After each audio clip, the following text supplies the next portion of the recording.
मोक्षमार्गस्य नेतारं भेत्तारं कर्मभूभृतां ज्ञातारं विश्वतत्त्वानां वन्दे तद्गुणलब्धये। मङ्गलं भगवान् वीरो मङ्गलं गौतमो गणी मङ्गलं कुन्दकुन्दार्यो जैनधर्मोऽस्तु मंगलम। तत्वार्षुत परम मांगलिक ग्रंथ है। आचार्य कुंद के पट्ट शिष्य आचार्य उमा स्वामी द्वारा यह विक्रम की प्रथम शताब्दी में लिखा गया। उमा स्वामी आचार्य कुंद के पट्ट शिष्य रहे, जिन्होंने सूत्रात्मक शैली और संस्कृत भाषा में इस अध्याय को सूत्र को रचा। 10 अध्याय में विभाजित किया, 7 तत्वों का जिसमें वर्णन किया। ऐसे उमा स्वामी के तत्वार्षुत में हम सब लोग 6वां जो अध्याय आश्रव तत्व नाम का अधिकार है उसका अपन वाचन कर रहे थे और पढ़ रहे थे।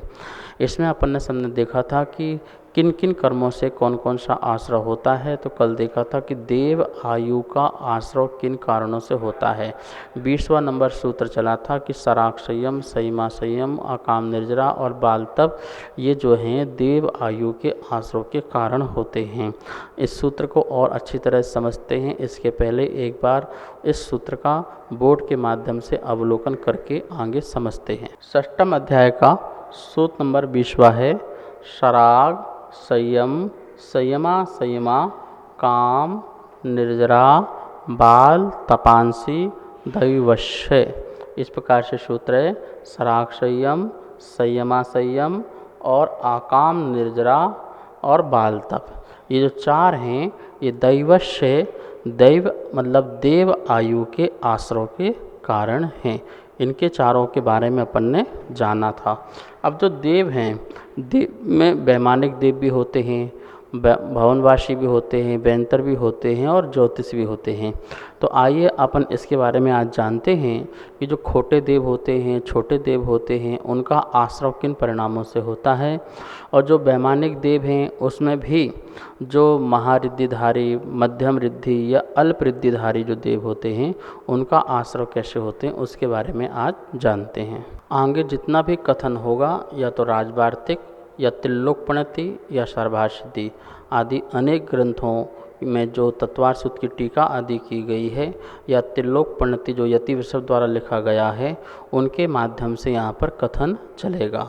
देखिए जो छोटे देव हैं, कंदर्प हैं, आभियोग आदि जाति के जो देव हैं, वो जो वाहन आदि खींचते हैं ऐसे देव हैं, इन सब का किस प्रकार से क्या करते हैं जिससे उनका आश्रय होता है। तो यहाँ पर अपन जानेंगे। लिखा हुआ है समाधि मरण के बिना कितने ही जीव देव दुर्गतियों में कंदर्व, किल्विषिक, आभियोग, संबोह आदि देवों में उत्पन्न होते हैं। आभियोग देव वो होते हैं जैसे विमान आदि होते, शूर आदि हैं, उनको खींचने का जो काम करते हैं घोड़े आदि बन करके, तो वो आभियोग जाति के देव होते हैं। और किल्विषिक जो चंडाल की तरह रहने वाले जीव होते हैं, पापी देव होते हैं, वो किल्विषिक आदि देव होते हैं। तो इस प्रकार से यहाँ पर आपको तत्वार्षुत में हमने 4थे अध्याय में व्यंतर जाति के, भवनवासी के, वैमानिक के सभी देवों के स्वरूप के बारे में बताया था। कौन देव का कैसा स्वरूप होता है और क्या कार्य होता है, वहाँ आप उसको पढ़ लेना। यहाँ सिर्फ इतना बताया जा रहा है कि कौन से देव का कौन सा आश्रय होता है। जो प्राणी सत्य वचन से रहित है, नित्य बहुजन में हास्य करते हैं, जिनका हृदय कामासक्त रहता है, वे कंदर्प देवों में उत्पन्न होते हैं। ये इनकी कंडीशन है। जो भौतिक कर्म मतलब क्या, जो तंत्र मंत्र आदि जो काम करते रहते हैं, मतलब मंत्राभियोग कार्य करते हैं, कौतूहल आदि में से संयुक्त होते हैं, जो बहुत कौतूहल करते हैं, मतलब दूसरों में हंसी मजाक लड़ाई झगड़े कराने में जिनको बड़ा आनंद आता है, तो ऐसे लोगों की वंचना में प्रवृत्त रहते हैं, वे वाहन देवों में उत्पन्न होते हैं। वाहन देव मतलब क्या, हर देव का एक अपना वाहन होता है, तो वो उसका आज्ञाकारी बनना पड़ता है और वो वाहन को खींचने आदि का कार्य करता है। जो बड़े देव हैं उनके वाहन आदि खींचने में कार्य करते हैं। जो कुमार्ग का उपदेश करने वाले हैं, जो खोटा मार्ग है, जो मिथ्या मार्ग है उसका वो उपदेश देते हैं कि आप ऐसा करो, आप यहाँ चादर चढ़ा के आओ, आप यहाँ पत्थर में ये लगा के आओ, यहाँ पर जल डाल के आओ, ये करके आओ। तो ये इस प्रकार से मिथ्या मार्ग में किसी को लगाते हैं, उपदेश देते हैं। जिनेंद्र उपदेष्ट मार्ग के विरोधी हैं, और जिनेंद्र भगवान का जो मार्ग है, सच्चा जो मार्ग है, वीतराग धर्म है, उसका जो विरोधी है और मोह से जो सम्मुक्त है, ऐसे सम्मोही जाति देवों में क्या होते हैं, वो उत्पन्न होते हैं। ये कथन त्रिलोकप्रणति के अनुसार रहा। श्रुत ज्ञान, केवली व धर्म, इन तीनों के प्रति मायावी और ऊपर से उनके प्रति प्रेम और भक्ति दिखाते हैं। क्या करते हैं, देव शास्त्र गुरु आदि के प्रति तो क्या है, ऊपर से प्रेम दिखाते हैं, ऊपर से भक्ति दिखाते हैं। आए तो नमोस्तु किया, ऐसे साष्टांग नमोस्तु किया कि दुनिया सोचेगी इतने बड़ा धर्मात्मा तो कुछ कोई होगा नहीं, पर अंदर से मायाचारी के परिणाम होते हैं। परंतु अंदर इनके प्रति बहुमान आचरण से रहित होते हैं, ना अंदर से बहुमान नहीं है। जैसे मान लो कि कोई व्यक्ति है, इन महाराज को मानता नहीं है, अब वो आ गए नगर में, तो उनके जान पहचान के लोग हैं, तो क्या करें, अब तो जाना तो पड़ेगा ही, नमस्कार तो करना ही पड़ेगा। तो नमस्कार कर लिया लोगों को दिखाने के लिए, पर अंदर से बहुमान नहीं है, क्योंकि हमें समाज के बीच में रहना, समाज को जवाब देना, इसलिए नमस्कार आदि कर लिया। तो इस प्रकार से बहुमान नहीं है उनके प्रति और उनके आचरण के प्रति। वह जीव वह आचरण रहित जीव आचार व साधु परमिष्टि को ठगता है। ऐसे अशुभ विचारों से मुनि क्या होता है, किल्विषिक जाति के देवों में जन्म लेते हैं। किसको कह दिया, मुनि तक को कह दिया कि ऐसा कोई मुनिराज है, वो आचार उपाध्यायों को ठग रहा है, मतलब कि आचार्य के सामने अपना अच्छा बनना चाहता है, इसलिए उनकी बार बार विनय करता है, उनको नमस्कार करता है। आचार्य को भी लगता है कि देखो हमारा शिष्य कितना आज्ञाकारी है, पर अंदर से उसके अंदर बहुमान नहीं है, उनके प्रति किसी प्रकार का श्रद्धा नहीं है। उपाध्याय से पढ़ रहा है सिर्फ ज्ञान लेने की, लेकिन उसके प्रति बहुमान नहीं है। तो ऐसा जो जीव है वो किल्विषिक जाति का देव बन जाता है। भगवती आराधना में आया है, जो द्रव्य लाभ, मिष्ट भोजन, सुख के लिए मंत्र अभियोग, कौतूहल उपदर्शन क्रिया अर्थात अकाल में जल वृष्टि आदि करके दिखाता आदि चमत्कार, भौतिक कर्म अथवा अर्थात बालक आदियों की रक्षा के अर्थ मंत्र प्रयोग द्वारा भूतों को कीड़ा दिखाना, ये सब क्रियाएं कराता है, वह अभियोग जाति के वाहन देवों में उत्पन्न होते हैं। क्या करे हैं कि जो द्रव्य के लाभ के लिए अथवा मिष्ट भोजन आदि की क्या हो, मुझे प्राप्ति हो, मुझे भोग आदि की प्राप्ति हो, सुख आदि प्राप्त हो, तो मंत्र आदि का प्रभाव दिखा करके, चमत्कार आदि दिखा करके कि मैं तुम्हारे बालक की रक्षा कर दूंगा, तुम्हारे परिवार की रक्षा कर दूंगा, ऐसा ताबीज़ दे दूंगा, ऐसा तुमको आपको कुछ वस्तु दे दूंगा जिससे आपकी घर की रक्षा, परिवार की रक्षा सब कुछ होगी, ऐसा दिखा करके, चमत्कार आदि दिखा करके वो ये सब चाहने की इच्छा से तपस्या आदि करते हैं और क्रियाएं करते हैं। ऐसे व्यक्ति भी यदि देव बनते हैं तो क्या बनते हैं, वाहन जाति के देव, मतलब अभियोग जाति के देव बन जाते हैं, जो वाहन आदि खींचते हैं। और देखिए, 10 पूर्वधारी जीव स्वधर्म कल्प से सर्वार सिद्धि पर्यंत अथवा 14 पूर्वधारी लांतव कल्प से सर्वार सिद्धि में पर्यंत जन्म लेते हैं। अब देखिए, जो 16 स्वर्ग है और 16 स्वर्ग के ऊपर भी जो सर्वार सिद्धि आदि हैं, इनमें जन्म कौन लेता है, तो कह रहे हैं 10 पूर्वधारी, जो मुनिराज 10 पूर्वधारी के हों। देखिए, 11 अंग और 14 पूर्व होते हैं। भगवान की जो वाणी है, जो वो समस्त वाणी को गौतम गणधर 11 अंग और 14 पूर्व में समाविष्ट कर देते हैं, ठीक है ना। तो 10 पूर्वधारी के कोई मुनिराज जिनको बहुत ज्ञान है, वो मुनिराज जो हैं अपनी साधना आदि के बल से स्वधर्म इंद्र से लेकर के सर्वार सिद्धि तक के देवों में उत्पन्न हो सकते हैं। मतलब पहले स्वर्ग से लेकर के 16 स्वर्ग तो है ही हैं, 9 ग्रेवक, 9 अनुदिश और 5 अनुत्तर जो सर्वासिद्धि है, तो वहाँ तक जीव ये जन्म ले सकते हैं। ऐसे मुनिराज 10 पूर्व के धारी। और 14 पूर्व के जो धारी हैं जिनको समस्त द्वादशांग का ज्ञान है, शुद्ध ज्ञानी हैं, तो ऐसे जो जीव हैं लांतव कल्प से सर्वार सिद्धि पर्यंत, फिर वो पहले स्वर्ग से नहीं, ऊपर जो स्वर्ग है लांतव स्वर्ग है, जो अपन ने पढ़ा था स्वधर्म शान सानत कुमार ब्रह्मरेंद्र और लांतव कापिल शुक्र महाशुक्र।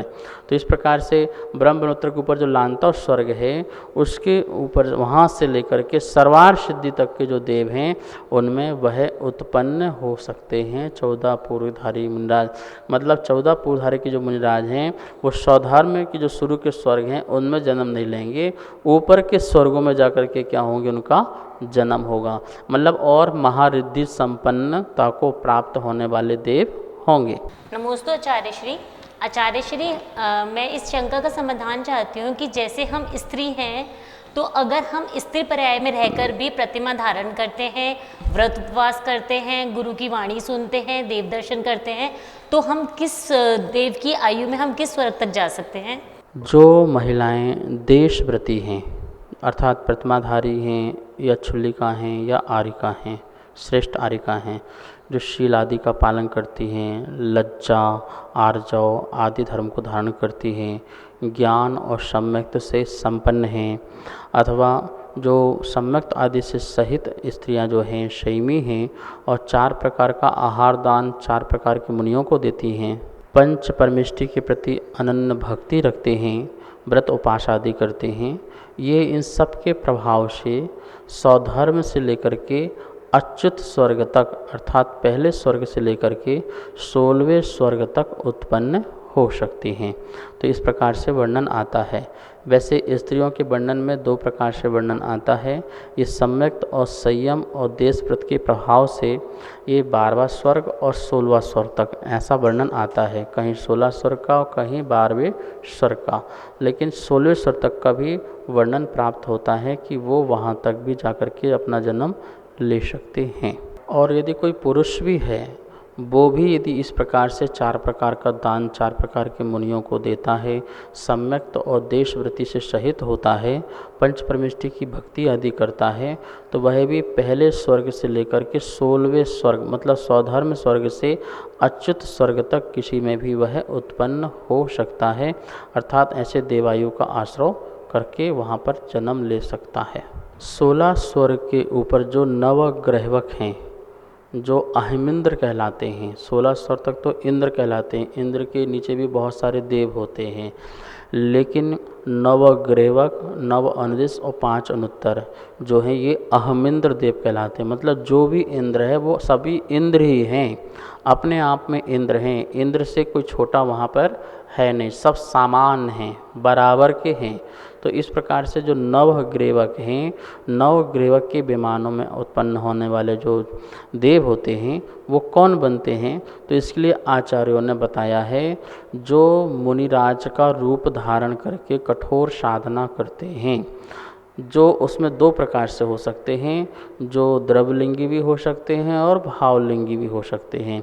द्रवलिंगी मुनिराज अर्थात जिन्होंने द्रव्य से मुनिराज तो बन गए और मुनिराज के जितने भी गुण हैं उन समस्त गुणों का पालन कर रहे हैं, एक भी गुणों में अतिचार नहीं लगाते, दोष नहीं लगाते, 28 मूलगुणों का पूर्णता से पालन करते हैं। शास्त्रों में कहा है हो सकता है भावलिंगी कदाचित किसी गुणों में दोष भी लगा दे, लेकिन द्रवलिंगी दोष भी न लगाए, इतनी कठोर साधना इतनी सावधानी से करता है, लेकिन मात्र उसको शुद्धोपयोग नहीं हो पाता है, आत्मा का प्रत्यक्ष अनुभव नहीं हो पाता है, इसलिए वो द्रवलिंगी बना रहता है, प्रथम गुणस्थानवर्ती बना रहता है, साधना पूर्ण है, द्रवलिंग से साधना पूर्ण। जो जिल्लिंग को धारण करते हैं, कहने का मतलब है जो जिल्लिंग को धारण करते हैं वो नवग्रहवक में उत्पन्न होते हैं, चाहे वो भव्य जीव धारण करे और चाहे वो अभव्य धारण करे, चाहे वो द्रवलिंगी धारण करे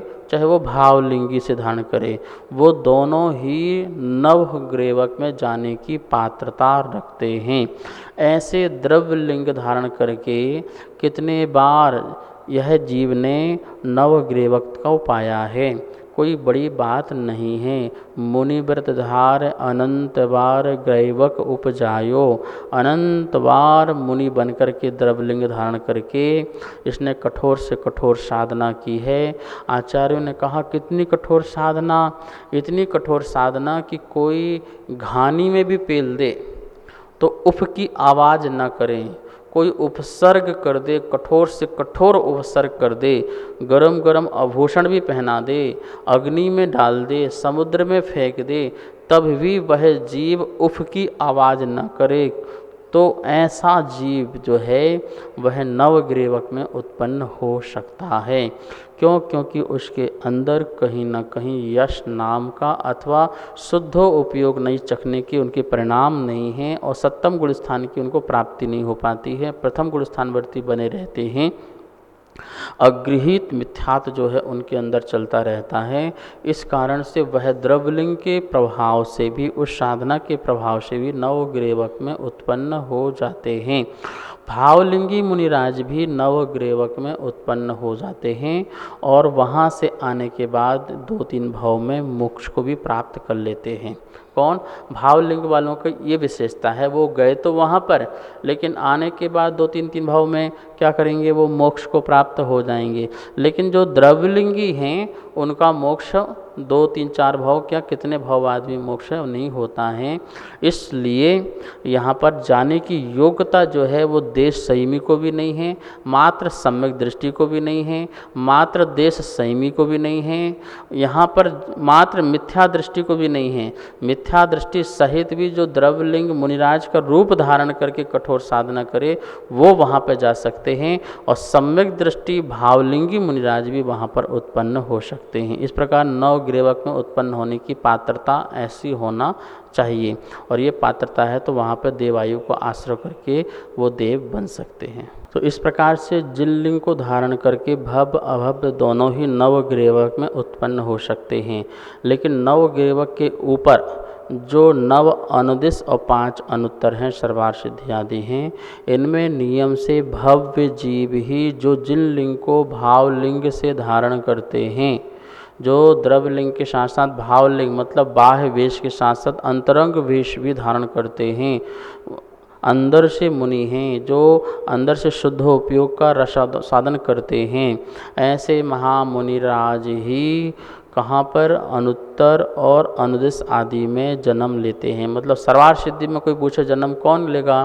पहला तो भव्य जीव होना चाहिए, भव्य के साथ साथ उसने जिनलिंग अर्थात मुनिराज का रूप धारण किया हो, मुनिराज के रूप के साथ साथ उसने पूरा निरतिचार रूप से जो किसी प्रकार का दोष न लगा हो व्रत पर शील पर, ऐसे शुद्ध परिणामों से शुद्ध उपयोग को चखते हुए ऐसे जीव जो हैं वो सर्वार सिद्धि आदि के जो देवों का आयु का आश्रय कर लेते हैं और वहाँ पर उनका जन्म हो जाता है। कहा भी है जो पूजा व्रत तप दर्शन ज्ञान और चारित्र से संपन्न निर्गंथ भव्य जीव इससे आगे सर्वार सिद्धि के पर्यंत तक मतलब 9 अनुदिश और 5 अनुत्तर तक वहाँ पर उनका जन्म हो जाता है। नमोस्तुते श्री।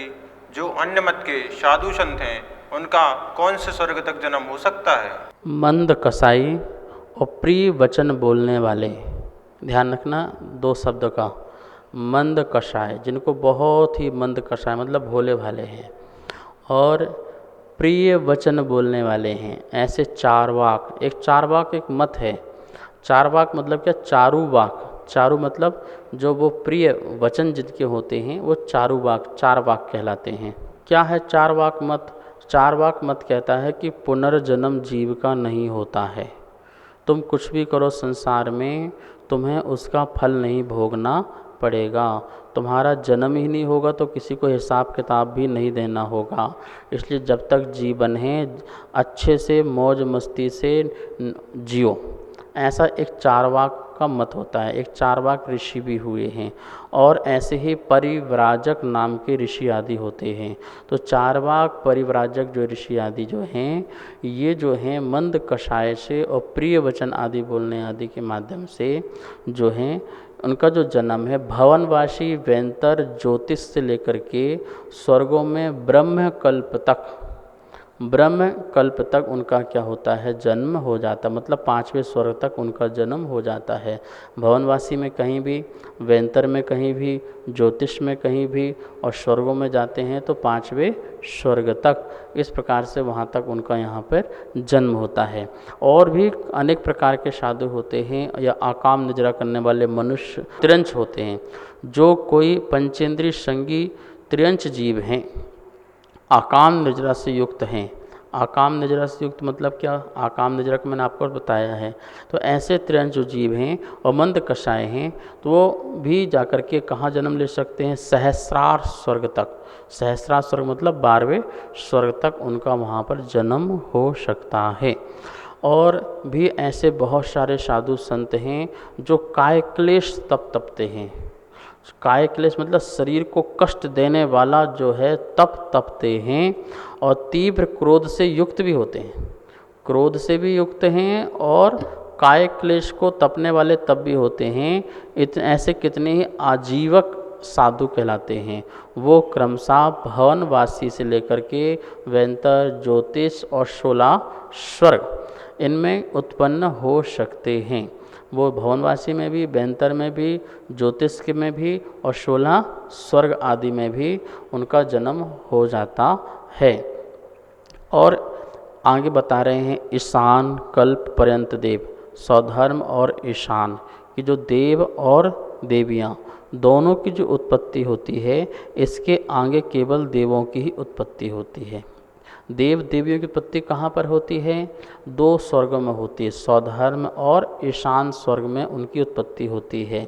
और बाकी के देवों की वहाँ पर उत्पत्ति उनकी नहीं होती है। ये होता है कि जो ऊपर के जो स्वर्ग हैं वहाँ के देव अपनी देवी को उत्पत्ति होने पर साथ में ले जाते हैं, लेकिन उनका उत्पत्ति स्थान कहाँ पर है, पहले और दूसरे स्वर्ग में। वो भी व्रत नियम तप आदि के प्रभाव से वह इस स्वधर्म ईशान में स्वर्ग में जन्म लेकर के ऊपर के स्वर्गों में जा सकती हैं। कौन कौन मर कर के कहाँ कहाँ उत्पन्न होते हैं, इसके बारे में भी बात करते हैं और आप नोट्स भी बना सकते हैं राजवार्तिक के आधार से। पंच अणुव्रतधारी सम्यक दृष्टि त्रियंच और मनुष्य स्वधर्म स्वर्ग से 16वें स्वर्ग तक उत्पन्न होते हैं। यदि वे सम्यक की विराधना कर देते हैं तो वे भवनवासी आदि देवों में उत्पन्न हो जाते हैं। मतलब उनका वहाँ पे बंद बन गया, अभी मनुष्य त्रियंच में बंद बन गया, और बंद बनने के बाद यदि वो परिणामों में हानि करते हैं, सम्यक की विराधना करते हैं, तो वो देव तो बनेंगे, पर कहाँ क्या कौन से देव में जाएंगे, भवनवासी, वेंतर और ज्योतिष में जाएंगे, ऊपर के स्वर्ग आदि में नहीं जाएंगे। तत्व ज्ञान शून्य बाल तप तपने वाले अज्ञानी, तत्व कुतत्व को नहीं जानने वाले, अज्ञान पूर्वक संयम का पालन करने वाले, क्लेश के अभाव के कारण कोई भवनवासी और वेंतर आदि में उत्पन्न हो जाते हैं। कोई स्वधर्म से सहस्रार स्वर्ग तक तथा कोई मनुष्य एवं त्रियंच पर्याय में भी उत्पन्न हो सकते हैं। मतलब कि वहाँ से आकर के त्रियंच और मनुष्य पर्याय में भी जन्म हो सकते हैं। आकाम निर्जरा, भूख प्यास को सहना, ब्रह्मचर्य व्रत का पालन, पृथ्वी पर शयन, मल धारण, परिताप आदि परिशोषों से खेद खिन्न नहीं होना, गूढ़ पुरुषों के बंधन में पड़े जाने पर भी नहीं घबराना, दीर्घ काल तक रोगी रहने पर भी संक्लेश भाव नहीं करना, वृक्ष या पर्वत के शिखर में जो ठंडी गर्मी आदि सहन करना, अनशन अग्नि प्रवेश आदि में करना, विषय भक्षण आदि में धर्म मानने वाले कुतप आदि मरकर ये सब वेंतर देव आदि पर्याय में भी जन्म ले लेते हैं। और ऐसे मनुष्य या त्रियंच कोई भी हो, वो ऐसी खोटी पर्याय में भी इनका जन्म हो जाता है। तो इस प्रकार से अपन ने देखा कि ऐसे जो जीव हैं क्या क्या कारण करते हैं जिससे वो वेंतर में, भवनवासी में और ज्योतिष आदि देवों में जन्म लेते हैं। यहाँ पर आचार्य ने कहा है कि आकाम निद्रा करने वाले जीव जो नियम से वो भवनवासी, वेंतर और ज्योतिष में जन्म लेते हैं, नियम से वो जो हैं किसी स्वर्ग आदि में जन्म नहीं होता। आकाम निद्रा करने वालों का नियम से वो भवनवासी, वेंतर और ज्योतिष पर्याय में ही जन्म लेते हैं। इस प्रकार से आज अपन ने कुछ बातें जानी, जानकारी ली और भी कुछ महत्वपूर्ण बातें होंगी, कल इसमें चर्चा करेंगे। आइए अब यहाँ पर अपन जिनवाणी स्तुति करते हैं। जावाणी के ज्ञान से सूझे लोकालो, शोवाणी मस्तक धरो सदा देत हो धो। हे जिनवाणी भारती तो हे जपो दिन रे, जो तेरी शरणा धरे सो पावे सुख चैन। सभी को बहुत बहुत मंगल आशीर्वाद। सभी स्वाध्याय प्रेमी बंधुओं को सादर जय जिनेंद्र। आप सभी नित्य पूज्य गुरुदेव के मुखार बिंदु से तत्वार सूत्र मोक्ष शास्त्र का स्वाध्याय कर रहे हैं, जिसमें द्वितीय अध्याय की पुस्तक भी छपकर आ चुकी है और तृतीय अध्याय की पुस्तक छपने जा चुकी है। आप अगर चतुर्थ अध्याय पुस्तक के पुण्यार्जक बनना चाहते हैं और प्रथम व द्वितीय तृतीय अध्याय की पुस्तक मंगवाना चाहते हैं तो नीचे दिए गए नंबर पर संपर्क करें। जय जिनेंद्र।